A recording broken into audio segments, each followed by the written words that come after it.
നല്ല ബീഫ് കറി, നല്ല പയറെന്ന് പറഞ്ഞാൽ ചെറുപയർ, നല്ല നാടൻ കരിയാപ്പില, നമ്മുടെ പറമ്പിൽ നിന്ന് തന്നെ പറിച്ച കരിയാപ്പില, നല്ല നാടൻ കരിയാപ്പിലയിലെ നല്ല ബീഫ് കറി, നല്ല ചെറുപയർ, നല്ല അടിപൊളി ചെറുപയർ കറി കേട്ടോ. ഓഹ്, ഒരു രക്ഷയില്ല, എന്താ ടേസ്റ്റ്. നല്ല ചോറ്, ചെറുപയർ, നല്ല കട്ട നാടൻ തൈര്, നല്ല ബീഫായിരുന്നു. ബീഫൊക്കെ ഏകദേശം കഴിച്ച് തീരാറായി.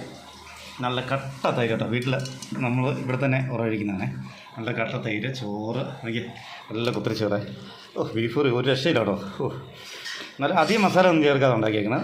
വലിയ മസാല അങ്ങനെ കൂടുതലായിട്ടിടാതെ നല്ല നാടൻ രീതിയിൽ ചെറുപയർ, ഇത് ബീഫ് എല്ലാം ഇതായിട്ട് നല്ല തൈര്, ചോറ്.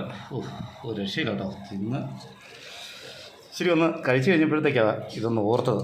അത് കഴിഞ്ഞപ്പോഴാണ് ഒന്ന് ഇട്ടേക്കാതെ ഒരു വീഡിയോ. ആ ടേസ്റ്റ് കൊണ്ടാട്ടോ. കഞ്ഞോളം ഉണ്ട്, എന്നും നമുക്ക് കഞ്ഞോളം സ്പെഷ്യലാണ് കേട്ടോ.